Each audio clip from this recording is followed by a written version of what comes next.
Hi everyone, very good morning to all of you. कैसे हैं आप लोग? आशा करता हूँ आप सब बहुत बहुत अच्छे होंगे। स्वागत है आप सभी का इस प्यारा सा सेशन में। आज का जो मिसलेनियस टॉपिक पूरा होने वाला है एकदम, कैसे आप अच्छे से स्कोर कर सकते हैं, कैसे आप इस तरह का क्वेश्चन अक्सर एग्जाम में पूछा ही गया है इस बार। ये ठीक है, ये अभी हाल ही में जो बीपीएस पीओ प्रीलिम्स जो एग्जाम हुआ है ना, उसी के पैटर्न के ऊपर पूरा बेस्ड है एकदम, है ना। तो बस आप लोग से रिक्वेस्ट है, प्लीज पूरा सेशन का अंत तक देखना ताकि आपको पता भी चल सके किस तरह का क्वेश्चन एग्जाम में अक्सर आता है। ठीक है, चलिए शुरू करते हैं। देखो, एक इस तरह का क्वेश्चन यहाँ पे अगर आता है ना, तो सिंपल, एक मिनट, पेन में सेलेक्ट करो। हाँ, डन। तो क्या कहा जा रहा है कि सर्टेन कोडिंग डिकोडिंग का क्वेश्चन है कि सर्टेन कोड लैंग्वेज में इसको ये लिखा जाता है, इसको ये है। यहाँ पे बस दो क्वेश्चन इसके ऊपर बेस्ड है कि सी को क्या लिखा जाता है, ठीक है ना, या फिर लव को क्या लिखा जा रहा है। तो यहाँ पे देखो कि सी कहाँ कहाँ पे है। देखो सी एक यहाँ पे और कहीं पे है क्या, और एक ही जगह पे है ना। तो वैसा आपको कोड ढूंढना है जो सिर्फ इसी में हो। देखो 6 सिर्फ इसी में है, 5 यहाँ पे है, यहाँ पे 5 नहीं होगा, 7 यहाँ पे, 7 यहाँ पे नहीं होगा। ठीक है, तो 6 सिर्फ इसका हो जाएगा, तो यहाँ पे इसका कोड क्या हो जाएगा, इसका हो जाएगा 6 हो जाएगा। ठीक है, और नेक्स्ट है जैसे यहाँ पे इसका क्या हो जाएगा, तो यहाँ पे देखो कि ये कहाँ कहाँ पे है। तो एक ये यहाँ पे है, दूसरा यहाँ पे है। ठीक है, तो इस दोनों में कॉमन कोड कौन सा है? कॉमन कोड है, देखो 7 यहाँ पे भी है, 7 यहाँ पे है ना। तो ये लव का कोड क्या हो जाएगा, 7 हो जाएगा। तो बस अगर ये आपसे कई बार क्या होता है ना कि 5 क्वेश्चन इसके ऊपर बेस्ड नहीं पूछा जाता है। जरूरी नहीं है कि जितना भी यहाँ पे वर्ड दिया हुआ है सबका कोड आपको अलग अलग निकालना है। ठीक है, बस दो दिया हुआ अगर डायरेक्टली निकल जा रहा है ना, तो ऐसे अगर आप निकाल लेते तो आपका काम सेकेंड में बन जाएगा, है ना। ये चीज हमेशा आप ध्यान में रखना। नेक्स्ट है यहाँ पे सिलॉक्स का क्वेश्चन ऐसा आया तो हुआ था। ठीक है, कहा क्या जा रहा है कि all blue are red, all blue are red. ठीक है, यहाँ पे ऑल ब्लू जो है ना वो क्या है, रेड है। ठीक है, अब few red are yellow, few red are जो है ना वो येलो है। ठीक है, येलो। तो इसका मतलब है कि सारा ये यहाँ पे आपको सिंबल दिखाना पड़ेगा ताकि आपको ये पता चले कि कुछ रेड जो है वो येलो नहीं होगा। ठीक है, ऑल येलो आर ग्रीन, सारा का सारा येलो जो है ना वो क्या है, वो है ग्रीन है। ठीक है, चलो कंक्लूजन क्या कहा जा रहा है कि नो ब्लू इज ग्रीन। देखो ब्लू यहाँ पे है, ग्रीन यहाँ पे है, डायरेक्ट कोई रिलेशन है नहीं है, सीधा इसको कर दो आप cross. Some red are not yellow, देखो रेड यहाँ पे, येलो यहाँ पे। पहले ही कहा गया कि only a few red are yellow, इसका मतलब है कि कुछ रेड जो है वो येलो नहीं है। इसका मतलब ये सही हो। एक चीज मैं बता देता हूँ, जैसे अगर हम आपको बोलते हैं दो कंडीशन, एक तो बोलते हैं कि सम ए आर बी, ठीक है, और दूसरा बोलते हैं ना कि अ फ्यू, एक मिनट इसको इरेज करते हैं। दूसरा कंडीशन आपको बोलते हैं ना कि फ्यू ए आर बी।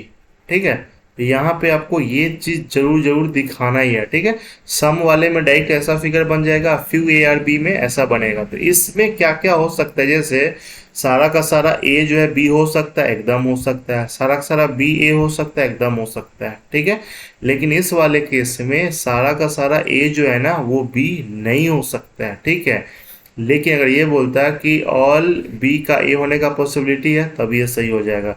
कुछ ए बी नहीं है तो भी ये सही हो जाएगा, क्योंकि ये वाला पार्ट जो है ना, ये ए जो है वो बी में नहीं है। तो ये चीज हमेशा ध्यान में रखना। कई बार फ्यू वाला जो क्वेश्चन आता है ना, इसमें बच्चे कंफ्यूज हो जाया करते हैं। इसीलिए कहता है ना लोग कि 5 था सिलॉक्स का, उसमें से 5 तो बना दिए हैं, स्कोर आता है 2 नंबर 3 नंबर ऐसे करके। ठीक है, देखिए यहाँ पे इस तरह का देखो कि नो पेन इज पेंसिल। देखो यहाँ पे पी से पेन भी है, पी से पेंसिल भी है, तो कंफ्यूजन क्रिएट हो जाएगा।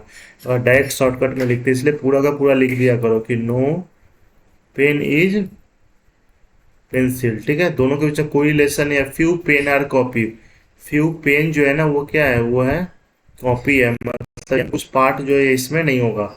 वली फ्यू कॉपीज बुक, केवल कुछ कॉपी जो है ना वो क्या है, वो है बुक है। ठीक है, तो कुछ ये पार्ट जो होगा ये इसमें नहीं होगा, तो ये भी आपको दिखाना पड़ेगा। तो क्या कहा जा रहा है, सम कॉपी इज पेंसिल, कुछ कॉपी जो है वो पेंसिल है। देखो कॉपी यहाँ पे है, पेंसिल यहाँ पे है, कोई रिलेशन आपको दिख रहा है डायरेक्ट नहीं है ना, तो ये वाला सीधा क्या हो जाएगा, गलत हो जाएगा। Some book is not pen, some book जो है ना वो पेन नहीं है, तो इसके बीच में कोई रिलेशन ही नहीं, तो ये भी क्या हो जाएगा, ये भी आपका गलत हो जाएगा। ठीक है, एक इस तरह क्वेश्चन अक्सर एग्जाम में देखने को मिलता है, और इसको आपको कब सॉल्व करना चाहिए, ये आप इसको लास्ट के लिए रख लो। ये वो इसलिए ना कि कई बार ऐसा देखने को मिलता है कि आपके पास ना लास्ट में 1 से 2 मिनट का समय बचता है, ठीक है, और बाकी या तो ये बनाना होता है या फिर पजल, ठीक है। तो पजल तो 1 से 2 मिनट में बनेगा नहीं अगर इस तरह का क्वेश्चन अगर आप छोड़ करके रखते हैं, क्योंकि ये तो बन ही जाता है ना। तो आप लास्ट का जो टाइम आपका 1-2 मिनट का रहता है ना, वो अच्छे से यूटिलाइज हो जाएगा। तो बनाना इसको कैसे है, जैसे कहा क्या जा रहा है कि how many such pair are in the letter, ये वाला जो है ना, ठीक है, इसमें कितना है जो कि इंग्लिश जो अल्फाबेट होता है ना, ठीक है, उसके अकॉर्डिंग जो फॉरवर्ड और बैकवर्ड डायरेक्शन में उतना ही उसके बीच में आ रहा है। जैसे यहाँ पे काउंट करना शुरू कर देना है, ठीक है। तो ये नहीं कि स्क्रीन पे आप काउंट करना शुरू कर देना, फटाफट पेपर पे जो है ना वो आप लिख डालो। तो PLAYGROUND,